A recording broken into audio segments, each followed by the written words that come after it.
Thank you very much. Appreciate you being here.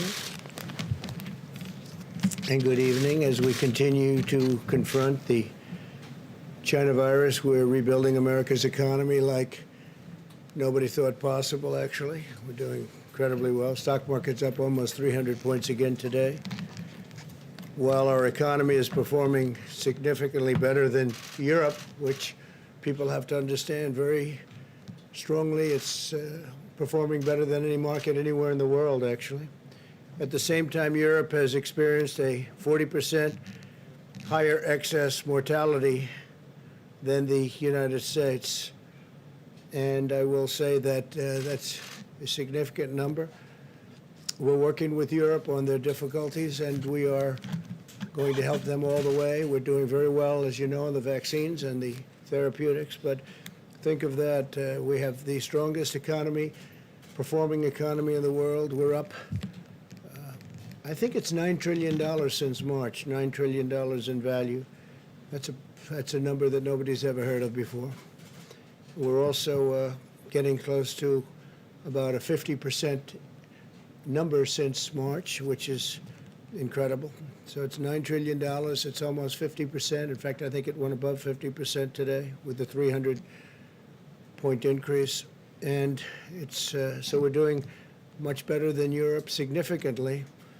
And at the same time, Europe has experienced a 40% higher excess mortality than the United States.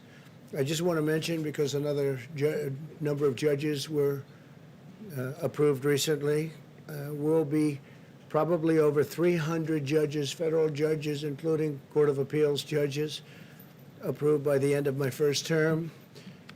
And other than when they added new judges into somebody's term, which happens seldom, but we have more than any.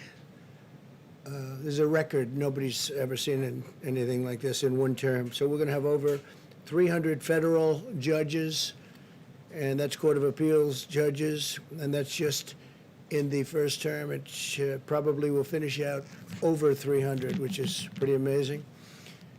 The stock market's rebound signals a V-shaped recovery, stronger than our competitors anywhere in the world, stronger. If you look, you'll see exactly what we have. We lead the world. Japan is second, but in terms of dollar value, it's not even close. So there it is. A lot of great competitors: Europe, United Kingdom, Japan, China, Hong Kong. The United States is leading the world very substantially.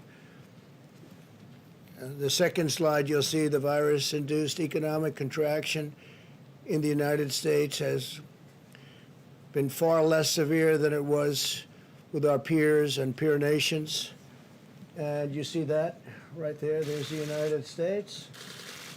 And that's despite the fact that we've done more testing than any other nation in the world, that we've done more by far ventilators. We're building thousands and thousands of ventilators a month, and we're distributing them all over the world. We're helping other countries. But despite all of these factors, the shallowest contraction, which is a big deal. I'm sure you'd love to put them in your various media outlets. I know you want to get that out. If you want to leave the room early and do that, that would be fine.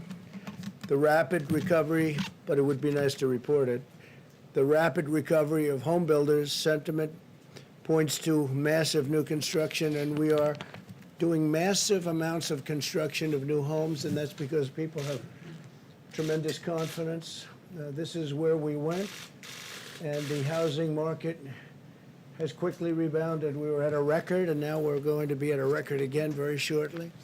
Those numbers are incredible. That's where we are. We had to turn off the economy, and now we're turning it back on, and that's beyond a V shape. This is going to be very strong. It's called a strong V. Automobile demand has increased 65% over the last 3 months, 65% automobile demand. And we're anticipating that that's going to go up even further, but that's more than anybody else. The manufacturing sector, remember, manufacturing is dead according to the past administration of Obama and Biden. Manufacturing is dead. You need a magic wand. Well, you don't need a magic wand. You need competence and capability. The manufacturing sector is booming, and the production index is at the highest reading since October of 18, which was an extraordinary period of time. And there we are. That's pretty good. These are numbers that nobody has seen until just recently, and now they're just coming out. These are numbers that are leading, I guess, stock market people. They're very smart people. I know many of them, and they're seeing things that they don't even believe. So the manufacturing sector is booming, and the production index is at its highest reading in a long, long time. The economy generated over 9 million jobs in the last 3 years, a record by far, and 12 million more jobs than experts predicted. So there you are. You look at that, and that's a record, and it's a record for the quarter. We had over 9 million, substantially more than 9 million jobs. So those are incredible numbers about our economy and how it's coming back. It's coming back very strongly. It's coming back at a level that's far greater than anybody anticipated. And we're very proud of that. And I give a lot of credit to all of our people, Steve and Larry, and we'll be talking about it if you have any questions on it. I shouldn't have any questions. I didn't print those charts. Who did? The economy generated, let's see, I don't know, we'll find that out for you, but it wasn't us. We took those numbers from somebody. Where did you get those numbers, Larry? They're from where? This is from BLS Jobs Report. BLS Jobs Monthly Report. Jobs Report through July.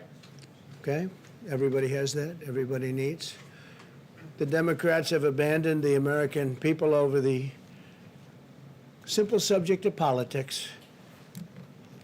Chuck Schumer and Nancy Pelosi are holding the American people hostage over money for their radical left-wing agenda that the country doesn't want and won't accept.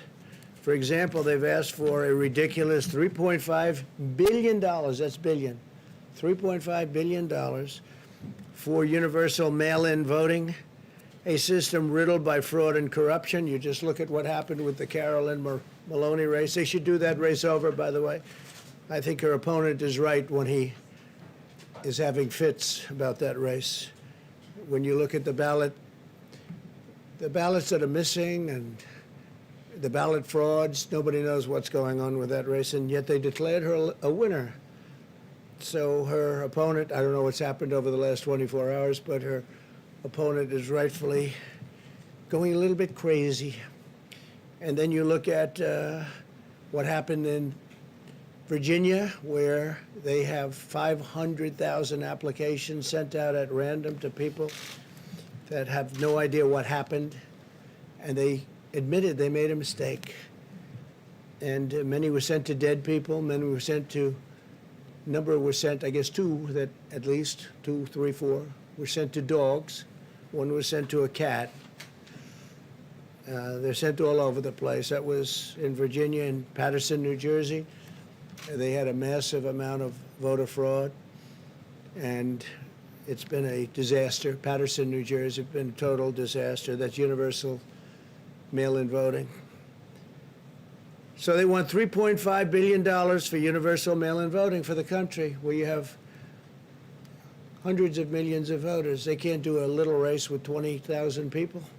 Now they want to take it countrywide mail-in voting. It's going to be the greatest fraud in the history of elections. When you always talk about Russia, Russia, Russia, China, Iran on voting, your biggest problem is going to be with the Democrats, not with China, Russia, and Iran. Your biggest problem is going to be with the Democrats. But now the Democrats, they want $3.5 billion, think of it. But now that they're unwilling to approve a bill that gives all of that money, of course, we would never approve an amount like that. And they also want $25 billion additional for the post office, Steve, $25 billion for the post office, so the post office can handle this vast amount of ballots that are being sent at random all over the place. They have no idea where they're going. So they want 25 billion, and they want, think of this, they want 3.5 billion. Would you say that's enough to cover it? I think we could do it for less, right? I think we could do it for less. But they want 25 billion for the post office because of this. And remember, the new man who's a great person, a great businessman, just got there a little while ago. The post office has been run poorly for many, many decades. Great people in the post office, incredible people, but they've had very bad leadership for many years, so we'll get it straightened out. But they turned down this bill because they want radical left agenda items that nobody in their right mind would approve. So they want 25 billion for the post office. They want 2.5 or 3.5 billion dollars for universal mailing, 3.5 billion. And the bill's not going to happen because they don't even want to talk about it, because we can't give them the kind of ridiculous things that they want that have nothing to do with the China virus. It has nothing at all to do with China virus, much of what they're asking for. So therefore, they don't have the money to do the universal mail-in voting. So therefore, they can't do it, I guess, right? Are they going to do it even though they don't have the money? They're asking for the 3.5 billion. They're asking for 25 billion for the post office so they can do this, I guess, and other things. At 25, I would hope it would be a lot of other things too. But therefore, they don't have it. They don't have the money to do the universal mail-in votes. It'll be the greatest rigged election in history. It'll be the greatest fraud ever perpetrated, other than perhaps what they did to my campaign, where they spied on my campaign, President Obama, Biden, and everybody else. And they got caught. Let's see what happens. This will be one of the greatest frauds in history. So they're admitting that they want 3.5 billion, and they're not going to do a deal that's good for the American people. Therefore, they're not going to get the 3.5 billion. Therefore, they can't do the universal mail-in vote. It's very simple. How are they going to do it if they don't have the money to do it? The Democrats are also holding up money for schools and hospitals and small businesses and state and local governments.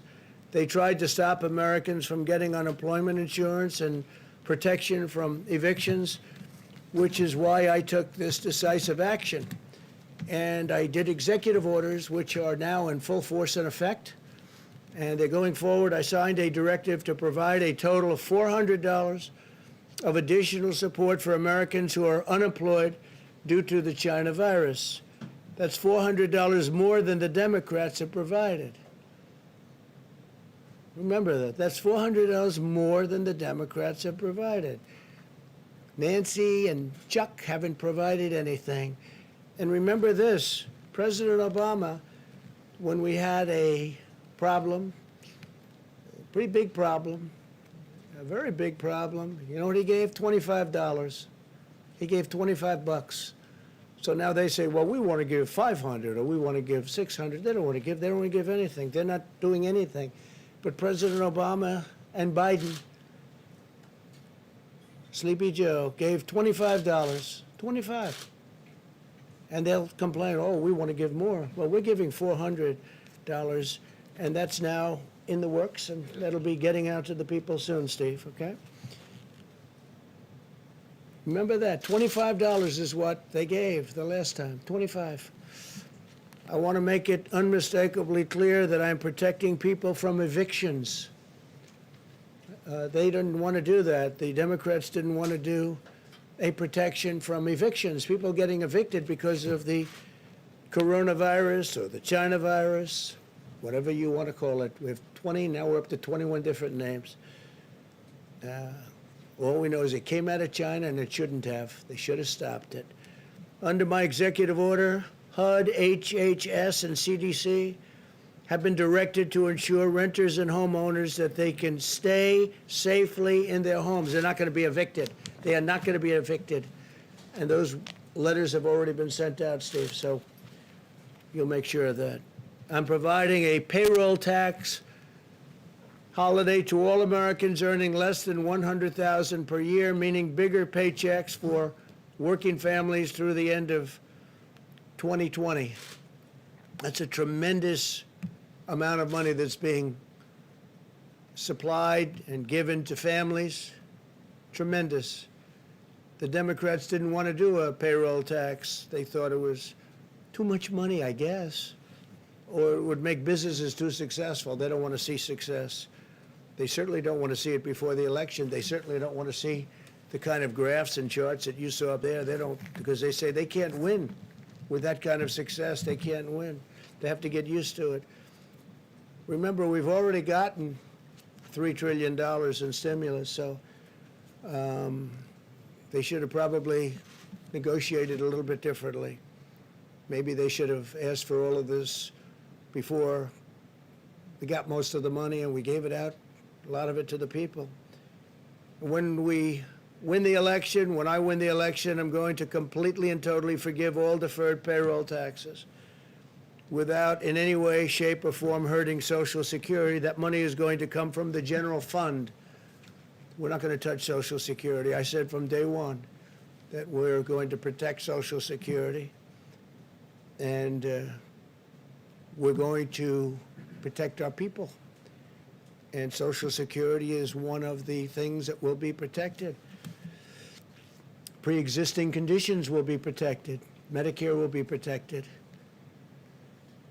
But Social Security will be totally protected under me. Under them, it will not be protected because we will have a stock market crash, the likes of which you've never seen. Your taxes will be doubled and tripled, and your regulations will go through the roof, which is what was causing the problems with the country in the first place. Student loans, I signed a directive providing relief to student borrowers. Not their fault that they can't go to college.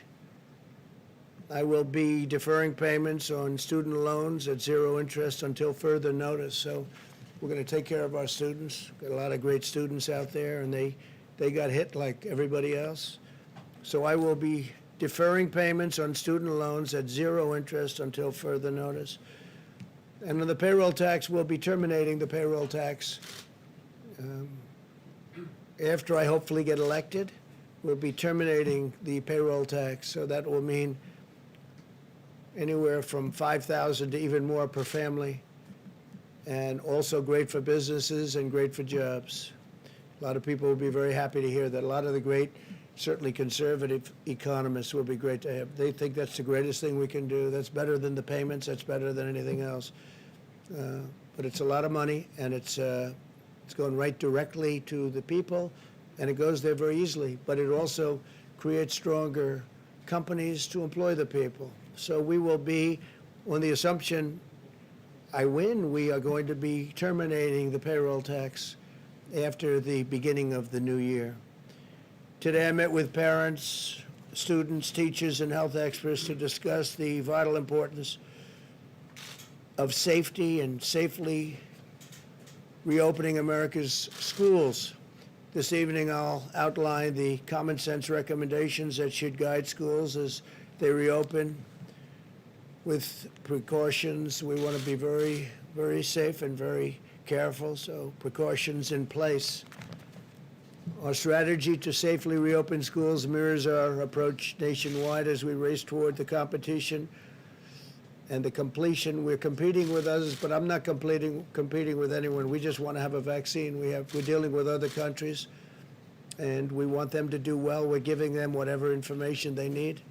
We're all working toward something that will happen before the end of the year, maybe substantially before, but before the end of the year. And therapeutics will happen likewise even sooner. But we're looking for that responsible path forward to shelter those at highest risk while allowing those at lower risk to resume work and school and play football. Go play football. I spoke to some of the great football players, college players, Trevor, and a lot of great players called Coach called Coach O. A lot of fantastic people I got to speak to, athletes, leaders, They want to play football. Let them play. Let them play. And they feel safer on the field than they do walking around and doing nothing. So hopefully that will happen. And hopefully when they play football, they will proudly stand for the national anthem, and they will proudly stand and respect the American flag. Or at least I'm not watching. I can't speak for others, but based on what I see now and based on what I'm looking at with respect to the NBA at this point, a lot of people agree with me. So we want people, we would like to request people, you stand proudly for the flag and for the national anthem. In the months since the virus arrived, we've learned a great deal. While this is a dangerous and highly infectious disease, it primarily affects the oldest segment of our population or those with chronic health issues. The United States has the largest nursing home and assisted living home population in the Western world by far. Nearly half of all of the deaths from the China virus in the United States have occurred in nursing homes and long-term care facilities. The median age of those who succumb to the virus is 78 years old. These findings underscore that all Americans must continue to apply extreme vigilance in protecting our elderly population and those with chronic conditions. Outcomes are very different for younger Americans without serious health issues, tremendously different. They can often expect mild or moderate symptoms or even no symptoms whatsoever. They have very strong immune systems. We've learned even more so than we ever thought. In a typical year, approximately 5 times as many Americans under the age of 65 die from heart disease as have so far been lost to the coronavirus from the same age group. That's an interesting statistic. Blessedly, children appear to face the lowest risk of all. It's 99.995% of all fatalities are adults. Think of that, 99.95. That is extremely close to 100% of all fatalities are adults. Children often have only mild symptoms, and medical complications are incredibly rare, very, very, very rare. Those that do face complications often have underlying medical conditions. In each of the last 5 years, the flu resulted in more deaths of those under 18 in the United States than have been lost thus far to coronavirus, by far. The flu. The flu does kill young people. Given these considerations, we believe many school districts can now reopen safely, provided they implement mitigation measures and health protocols to protect families, protect teachers, and protect students. All families should be empowered to make the decision that is right for their own circumstances. This is especially important if a child has underlying health conditions or lives with a parent or grandparent who is at a high risk. And one of the things we'd like to do is when we make payment to schools, because we spend a lot of money on schools, we'd like to make the payment directly to the student or to the child. And that would mean to the parents essentially, but to the child. We want to follow the child so that if a school is closed, the family can go to another school, maybe in another area, but they can do it, and would like to make that payment. Rather than paying a school that's closed, would rather pay directly. We're following the child, where the child goes, and we want to pay the family, pay the child, and then the family can take care of the cost. And we're trying to get that approved too, but the Democrats don't like doing anything unless it means doing for the union, which controls Nancy and controls Chuck 100%. And I have nothing wrong with the union. I have great respect. Very few people do I respect more than a great teacher. It's a tremendous talent. They're really underappreciated. These are phenomenal people with tremendous talent. The great ones are among the most important people we have in this country. But And they'll be great at they'll be great at charter schools, and they'll be great at, when we talk about school choice, which we'd like to see so that parents can take their children to the school of their choice. That's something we want. We think it's very important, especially in the minority communities. They want it so badly. African American, Hispanic American, Asian American, they want it so badly. But the two people I mentioned, Nancy and Chuck, they're totally controlled by the heads of the union. I think the teachers like us a lot. We're taking care of our teachers. We want to take care of our teachers. But we cannot indefinitely stop 50 million American children from going to school and harming their mental, physical, emotional, and academic development and inflicting long-term lasting damage. I heard a gentleman today, a great person, some of you were at that meeting, from Harvard, say that every year is $10,000. It's people, they lose a tremendous amount of money in the future. Mentioned $10,000.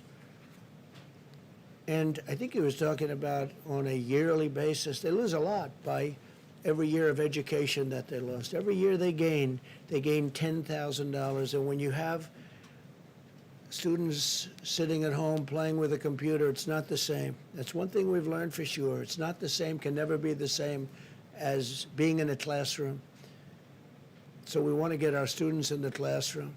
The American Academy of Pediatrics has released guidance, recommendation that schools reopen. They said reopen.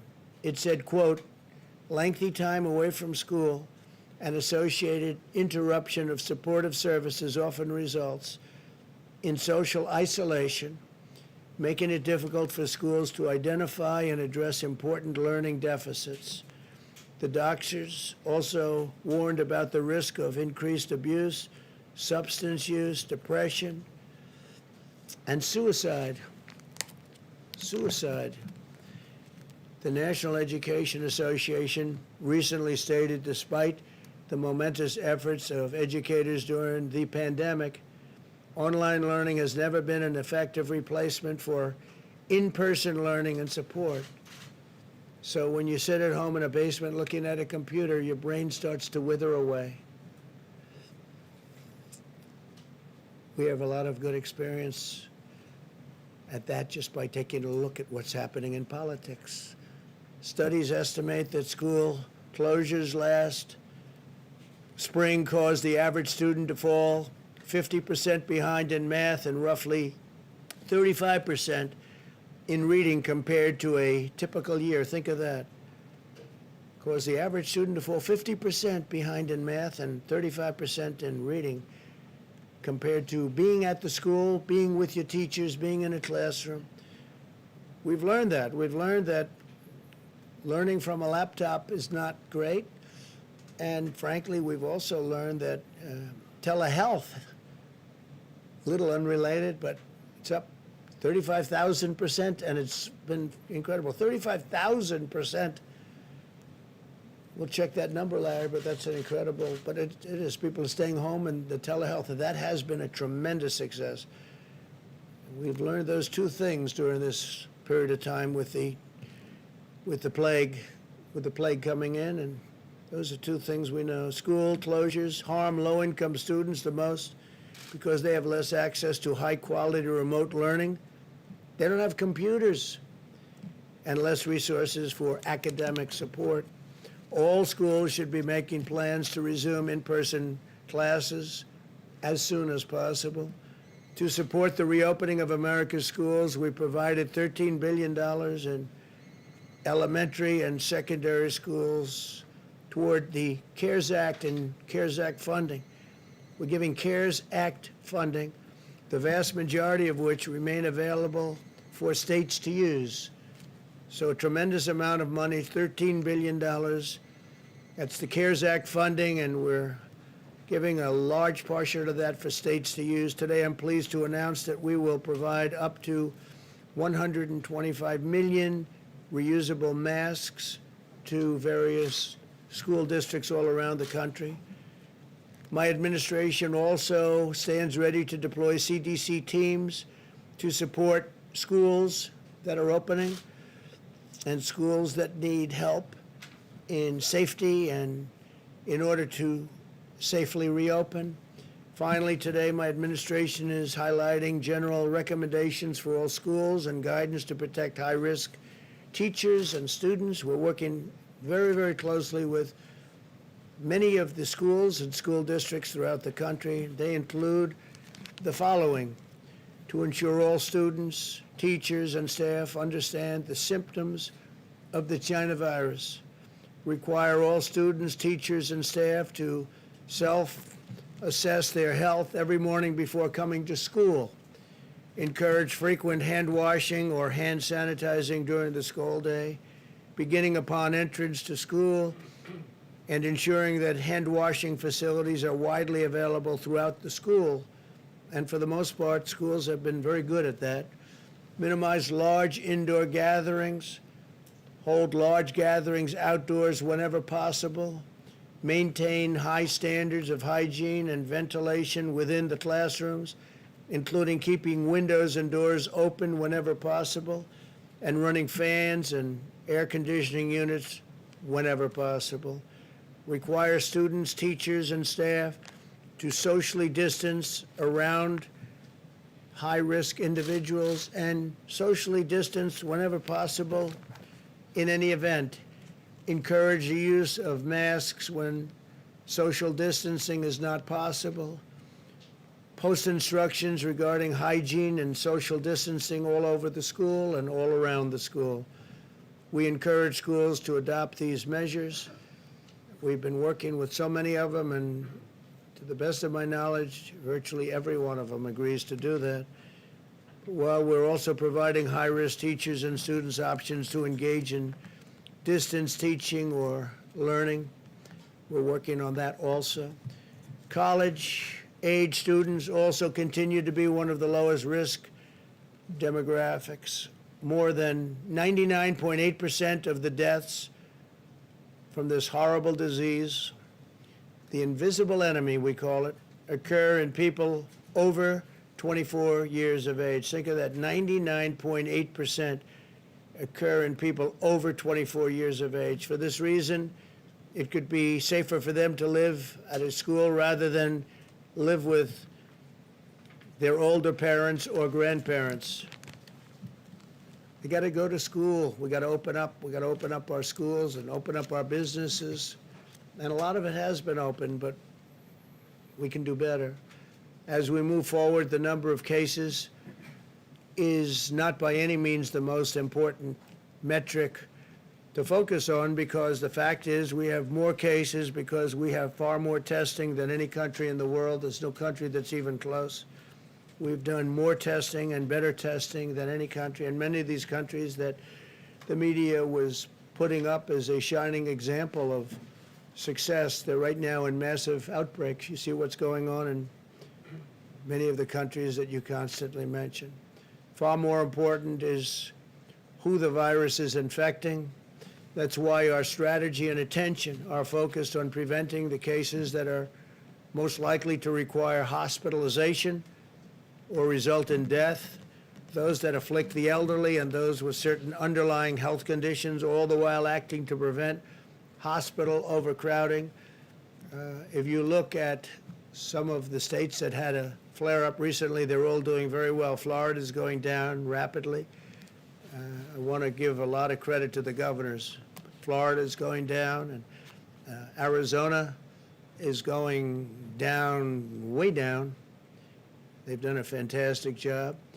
California, as you know, is going down. And many other locations, it's doing very well. And many locations are really in fantastic shape, some with very little, if any, problem. Large portions of the United States. Those advocating for a never-ending blanket nationwide lockdown have no answer for what it would do to the mental, physical, and social health of millions of American children and people. This includes parents where they have to stay home with their children and they lose their work and they lose their job because their children isn't at school. They have to have somebody to take care of it, and they want to take care of their child. They don't trust people. A society must put the health and safety of our children first. A man who has the respect of everybody, he's highly respected by me and anybody on this subject. He's the expert. Dr. Scott Atlas is here from Stanford, and he's been working with us for a period of time, and I thought it would be great. He was saying things to me the other day. I said it would be great if you could tell that to the media. So this is the first time I've shared the platform, and it's an honor to do so. Scott is truly, he's a brilliant man, he's a wonderful man, and he cares about this subject very much. And I'd like to ask Scott to come up, please, and say a few words. Thank you, Scott. Thank you, Mr. President. It's obviously a great honor to be here and a great honor to serve this president who's really focused on the very important parts of the pandemic. And I'm new here. I'm just sort of getting involved, but I want to thank you and the vice president and the entire team, the task force team, and all the people who are not very visible, really, for working so hard. These people are working 24/7. And it's quite amazing. And I think today we had a fantastic event that I'll just mention on opening the schools, because the president's priority is to open the schools and open them safely and have parents have the options to either use open schools or do whatever they can to eventually get back to open schools, including any kind of hybrid or other arrangement they may want to do. It was a great event. We had a group of fantastic parents, teachers, medical experts, and it went very well. And so I won't spend a lot of time up here, but thank you very much, and I hope I can help out in some way. Thank you. Steve, thank you. You mentioned the executive orders that you signed. Are we now unlikely to see any more stimulus legislation before the election? Well, we're giving $400, and we are in constant touch with governors also, who they'll be making perhaps a contribution. They have options. They can do it or they don't have to do it. I think most of them will do it. We're also doing a payroll tax cut, which is a massive number. That's a very big number. And that's a number that's bigger than any of the numbers we talked about. And the beauty of that is it really incentivizes companies, and because it's both a company cut and a employee cut, so that really very much incentivizes people to go back to work and work hard, and the company to hire people back. And we've had some of the great economic minds saying that's the most important cut. That would be the best cut you could do. We couldn't get the Democrats to even think about agreeing to it. It's not the Democrat way, I guess, because it just seems that whether it's Larry Kudlow or any of your many friends, that's the one they wanted the most. Would you say, Larry? And so we're doing that, and that was never even really discussed because that was taken off the table by the Democrats immediately. And this is every week. Every week you get a check, or a month, or biweekly. This is a major amount of money that you're getting directly. So it's really, it's a very big number. It's a very substantial number. And this is, don't forget, this is in addition to the $400. And this is a big number. And now at the end of the year, the assumption that I win, I'm going to terminate the payroll tax, which is another thing that some of the great economists would like to see done. We'll be paying into Social Security through the general fund, and it works out very nicely. If Biden would win, he wouldn't do that because he's going to double and triple everybody's taxes. He's going to have to explain that one. And as you know, he's also going to quadruple regulations. He wants to put regulations on. One of the reasons that we had the kind of numbers and big bounces that you've seen. I mean, we closed it up, we saved millions of lives, and now we open it and we bounce right back where we were. It looks like we'll be bouncing right back where we were. But one of the reasons is because we cut so many horrible regulations. And Biden, with his new partner, Kamala, will if you think he's going to put it all back, but many times more. I mean, they want to increase regulations, and that's just going to drive companies out, and it's going to drive people out. It's going to drive them to other countries, and it's going to make us not competitive with other countries. Please, Thank you, Mr. President. I'd like to highlight a kind of odd situation. In the last hour or so, if you Googled Antifa.com, it would take you straight to Joe Biden's website, his official campaign website. Odd situation. We don't know who's behind that. But it raises an interesting leadership question. Should Joe Biden, the Democratic Party, Kamala Harris, should they publicly denounce the Antifa as a domestic terrorist organization? they should. I think they're afraid to. It's, in my book, it's virtually a part of their campaign, Antifa. The Democrats act like, gee, I don't know exactly what that is. Take a look at Portland. Take a look at any place you want to take a look at. They're all over the place. They were here. We put on a 10-year prison sentence if you knock down any statues 2 months ago, and since then we haven't seen much of them. We had to send border security. We sent actually Homeland and border and different forms of Homeland to Portland in order to, you know what we had to do. We had to save. They wanted to knock down a courthouse, a $500 million courthouse. They wanted to burn it down, knock it down, and they were easily able to defend. But the mayor and the governor of the state, they didn't want to do that, and we actually sent our people there, and they did a great job. But they did it easily. But in the meantime, they went to other parts of the city, and they're doing damage. And we're recommending to the governor that they call in national security, call in the National Guard. We're willing to get. We would stop that problem in 1 hour. We sent just defensive measures to protect and save that courthouse from being burned down or knocked down. We also saved a couple of other buildings, federal buildings, because they were unable to do the job. I have to say this, they have really good police. They have a great group of people that if they would be allowed to do their job, same with Chicago and same with New York and a couple of other cities, if they allowed, you have, in Chicago, 25,000 police, and they're really good, but they're not allowed to do their job. In New York, you have New York's finest, but they've totally taken away their incentive. They've taken away their lives, in a sense, because they don't allow them to do their job. They could do that job so easily, you wouldn't have a problem in New York. And that includes with terrorism and everything else. They disbanded. They've cut by $1 billion, their budget in New York, $1 billion. And crime is up by 200%, 250%, depends on what week you're looking at. It's crazy what's going on in New York. We could solve that problem easily, but we don't have to, because they should be able to do it themselves. But they have to give the honor back. It's an honor. They have to give the honor back to their law enforcement groups. New York is great, so is Chicago.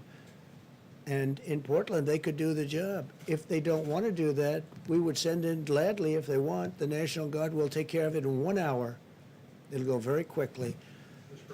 As we did, by the way, if you take a look in Minneapolis, when they were burning down Minneapolis, a wonderful place, but nobody's ever seen anything like it. After days, the very liberal mayor, and these are all run by liberal Democrats. Every place I talk about is run because we have great cities, and they're run by Republicans. Okay, it's there's no magic to it. It's obvious what's going on, and the cities that I mentioned are all run by liberal, very liberal Democrats, and it's very sad when you see what's happening to New York. It's very sad when you see what's happening to other cities, not just those three, other cities. And when you look at what's happening, it's not even believable. I left New York almost 4 years ago, and you could see signs of problems because de Blasio was there. He's a horrific mayor, just horrific. I mean, people don't want to go there anymore. He's not only is it bad with crime, the way he talks about the city and what he does, he's horrific. And when I see that, it's a very sad thing. I left almost 4 years ago, right? And when I look and see what's happening to a city that I love, that still has great potential, but it's going to have to be brought back, because what happened in New York is it's not even believable. What's happening in Chicago, where one weekend you had 78 people shot and 18 die in a weekend. And then successive weekends, you have so much of that happening, and it's really not even believable. And if you let Democrats run this country, and we've stopped it from going other places, if you let Democrats run this country, you'll have all of your cities be just like that. Thank you, Mr. President. The heads of the Boston and Dallas Fed today said that the economy hasn't recovered strong enough because the country hasn't contained the virus. So what's your response to them, and what did that argue for a stronger federal response? Well, look, you just saw it. Other countries were doing much better than all other major countries, peer countries. This chart came out just a little while ago. I thought I'd say, see, it's that kind of a question, the wise guy question, because I just went over the whole thing. We're doing better than almost everyone with the economy, and I think we face a headwind because Democrats, perhaps for political reasons, don't want to open up their states, and that's having a huge toll. That's taking a huge toll on people within those states. When you look at North Carolina, you have a man doesn't want to open it up. You look at Michigan, you look at some states. I mean, they just want to keep these people in their houses, in their prisons. They call them prisons. And I think a lot of it's for political reasons, because they want to look as bad as possible on November 3rd. But I don't think it's going to matter, because we're doing so well in so many ways. As far as the plague is concerned, when you look at the numbers, take a look at what's going on now with other countries. They're having flare-ups that are very, very substantial. And we've done very well. We're helping a lot of those countries. And those were model countries that you used to talk about and say how well they were doing, except they just exploded. They just had very big flare-ups. You understand that. No, we're doing very well. And I don't have to show you the charts again, but those charts are at a level that nobody even thought possible. I think we're going to have a fantastic third quarter. I think next year will be one of the strongest years we've had. And this is with California being closed down. This is where North Carolina and Michigan and tremendous states, great states, are being closed by, for reasons I think that Scott would tell you disagree with, right? You disagree with. We spent a great amount of time talking about it. We got to open up our country. We understand the disease. We understand who it hits. We have to protect our elderly people, especially our elderly people that are not well. We have to protect them. But we understand it, and we understand it well. We've learned a lot. And we're going to have the vaccine soon, and we're going to have the therapeutic soon. It's going to come out very soon, and we're very proud of the people and the job they've done. Yeah, please, go ahead. Thanks, Mr. President. Joe Biden and Kamala Harris just appeared together in their first campaign event right before you got up on this podium. Can you tell us if you watched their remarks and give us your reaction to them? I didn't watch. I saw just a moment of him speaking, a moment of her speaking, and it was enough. Look, he made a choice. He picked her. I watched her. I watched her poll numbers go boom, boom, boom, down to almost nothing. And she left angry, she left mad. There was nobody more insulting to Biden than she was. She said horrible things about him, including accusations made about him by a woman where she, I guess, believed the woman. And now all of a sudden she's running to be vice president, saying how wonderful he is. I thought it was a very unusual pick, because she said such bad things, and you know better than anybody what, you won't write it because you don't want to do that, but you know better than anybody. She said horrible things about him, horrible things. And she mocked him, openly mocked him. That's why I thought that was a very risky pick, because I'm sure that'll be played back, not necessarily by me, but others. It'll be played back. The other thing, if you look, she wants a $3 trillion tax hike, no fracking, How do you think no fracking in Pennsylvania is going to play? That's a big fracking state. If you didn't have energy produced that way, you would have taxes that would triple, and you'd have unemployment that you wouldn't believe. In Pennsylvania last year had the best year they've ever had. Texas last year had the best year they've ever had. Oklahoma, best year. Almost every state in our nation last year had the best year they've ever had. And they're going to have that again next year. And you can see that by what? But think of it. She wants no fossil fuels. No fossil fuels. Really? Tell that to Texas. And then I hear Trump is only 1 point up in Texas. No, they said the same thing with crooked Hillary Clinton. They said, Texas is in play. Trump is down in Texas. And then I won Texas immediately when they said the polls are closed. Trump has won Texas. And I won by a lot. And I won Georgia by a lot. It's the same thing over. It's almost like a duplication of what happened before, except we have much more energy now than we ever did in 2016, and we had a lot. We had record amounts in 2016. But you take a look at the tax cuts. We gave the biggest tax cut in the history of our country and the biggest regulation cuts in the history of our country by far, right? He wants to increase everybody's taxes. And she's one of the people that wants that. I mean, you take a look at that. She wants to defund or at least substantially reduce money going to police departments. And you can't do that. You can't do that. It's actually got to be the opposite. I've been endorsed by so many police departments. I'm getting a really good one this week that you'll be seeing. Really big, really good. But who could ever, what police department, what law enforcement group could ever support Joe Biden, where he said things that are so bad and so foolish, frankly so stupid in terms of crime and what would happen. So we're getting all of law enforcement.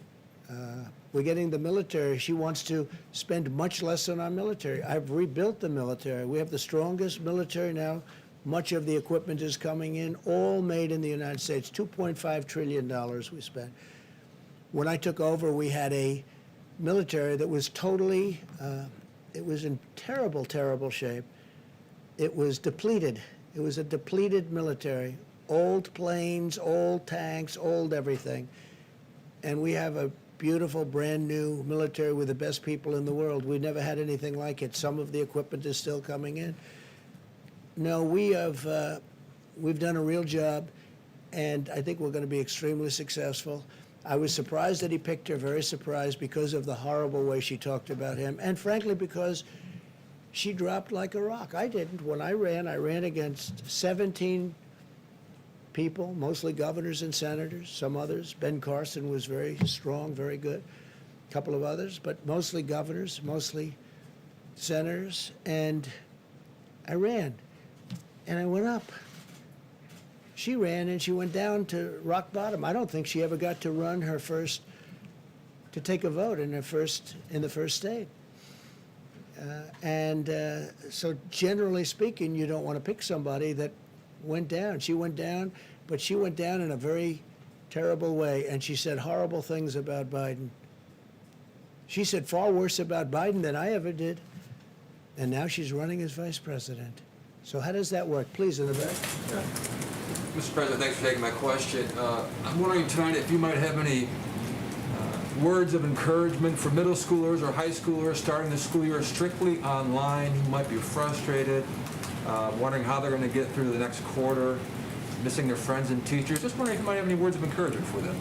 It's such a fair question, such a good question. Yeah, I mean, you hear what I was saying, where Scott will be involved, and he'll be talking to you over the next couple of days, what he's saying from great experience. No, I feel very badly for him. And I have a feeling that on November 4th, somebody's going to announce schools are open, the country's open, everything's open. I really believe a lot of it's done for political reasons, if you want to know the truth. I think so. But you're right. Online is not the same as being in the classroom, and that's been proven. It's been proven loud and clear. Yeah, any other questions? Mr. President. On the Go economy, ahead, please. thank you, Mr. President. You have warned several times that if Joe Biden is elected president, that there will be an invasion in suburban neighborhoods. It's a sentiment that you expressed in a tweet again this morning. What exactly do you mean by invasion? What I mean is people are going to become, they're going to be opening up areas of your neighborhood, which they're doing, and now they're going to do, they wanted to expand it, and they will expand it. If for any reason they're going to, in my opinion, destroy suburbia. And just so you understand, 30% plus of the people living in suburbia are minorities. African American, Asian American, Hispanic American, they're minorities, 30%. The number's even higher. They say 35, but I like to cut it a little bit lower. You know why? That way I can never get myself in too much trouble with the fake news. But 30% plus are minorities living in suburbia. And when they go in and they want to change zoning so that you have lots of problems, where they want to build low-income housing, you want something where people can aspire to be there, not something where it gets hurt badly. And that's what happens. So with suburban women, suburban men, I think they feel very strongly about what I'm doing. It's a very, it's a very fair question. It's a very important question. But they fought all their lives to be there, and then all of a sudden they have something happen that changes their life and changes what they fought for so many years. John, please. Two quick ones, if I could, Mr. President. I know you were briefed on it. Have you decided where you're going to give your acceptance speech yet?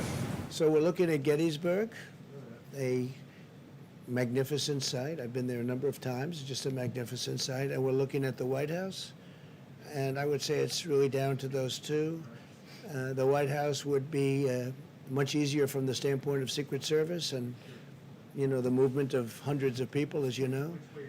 I would say we love them both. I love Gettysburg, but this is simpler. Would be magnificent. The White House is the White House is the White House. Gettysburg is one of the great and historic sites of our country. Frankly, as far as I'm concerned, of the world. So one of those two. I'll probably be announcing it over the next week or so. Maybe. I had a question about payroll taxes. If you permanently rescind the payroll tax, how do you pay for Social Security? We're taking it out of the general fund, and There what are we'll huge do, deficits. yeah, what we'll be doing is, if we do that, we'll get it approved, in that case by Congress, and we'll take the money from other places other than, we will not take it from Social Security But in how- any way, shape, or form. How do you fund it from the general fund when the general fund just incurred a debt of $2.8 trillion? You're right, but we're going to have tremendous growth. We have tremendous growth. You take a look at what's happening here. Next year, unless somebody comes in who doesn't know what they're doing and they start raising taxes and forcing everybody to leave the country or leave their jobs and companies to close, we will have tremendous growth. You will see growth like you haven't seen in a long time. Okay, Mr. President, since you didn't see Kamala Harris's remarks today, I wonder if we could just get you to respond to one thing that she said. Sure. She said that your refusal to get testing up and running, and I'm paraphrasing, you're flip-flopping on social distancing and masks, and your delusional belief that you know better than the experts, all of that, in her words, a reason that one American dies of COVID-19 every minute. What do you think of that? I think that's probably one of the reasons she was a terrible candidate and was forced to leave the race, because she got her facts wrong. She's very bad on facts. She's very weak on facts. And just so you understand, we've done more testing than any country in the world by far. That includes India, which has 1.5 billion people. That includes China. That includes every country in the world. We've done more testing. We have better testing than any country in the world. They call, they want to know, where do we get it? How do we get it? We have better testing than any country in the world. When you do as much testing as us, however, as you understand, you develop more cases. If you tested instead of 65 million people, which is what we've done, when you test that many people, you're going to find cases that normally you wouldn't see. If you go to Mexico and you go to other countries, you'll see they do almost no testing. They test if somebody's not feeling well. They test if somebody is symptomatic. They test very little. They test very little. We've done more testing than anybody in the world. We've done the best job of any country in the world, and that includes from making ventilators that nobody else could have done. We are the ventilator king of the world. We're supplying the whole world now in a few short months with ventilators that are very hard to produce, very expensive, very complex, very delicate, very, very important. We've done a great job. And then on top of that, when you look at the numbers, how we were impacted less than these other countries, and now you look at the explosion of countries that you would have said did such a good job, and some of them had advantages over us for obvious reasons having to do with the pandemic. But when you look at the job that we've done compared to others, we've done a great job. And I read today that she's very short on facts. I think she's going to be a big failure, and I look forward to the debate between her and Mike Pence, because I think he'll do even better against her than he did against Senator Kaine, which was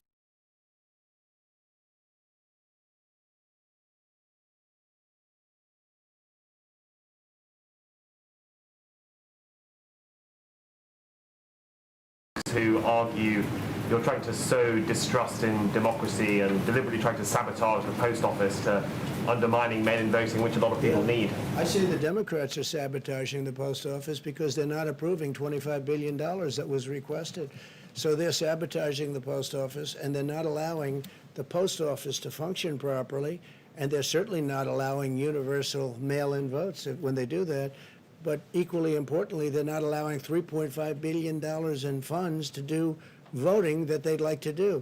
Therefore, all of this and all of the tremendous mistakes that were made with regard to mail-in voting, all of these tremendous mistakes, you can't even do it. I would imagine the courts, this is in many courts right now, they're showing all of the disasters that have taken place just in the last short period of time, in the last 2 months, with respect to universal mail-in voting.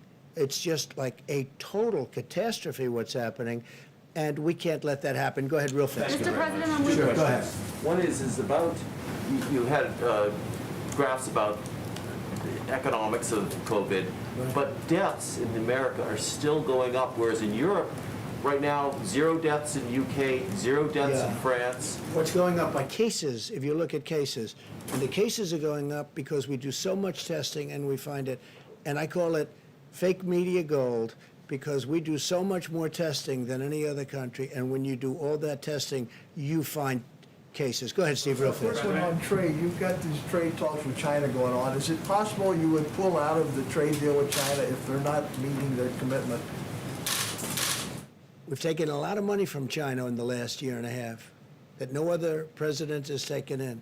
We've done things to China that nobody else has done to China, even thought of doing it, with 25% tariffs, and taken in billions and billions of dollars, tens of billions of dollars, and given the farmers, as an example, $12 billion one year, $16 billion another year, and made the farmers extremely happy. You don't hear them complaining. They were targeted by China.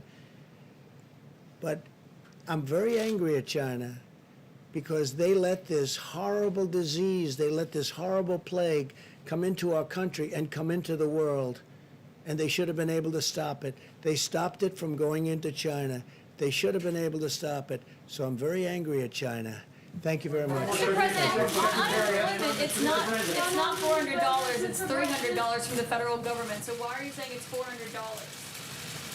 Mr. President?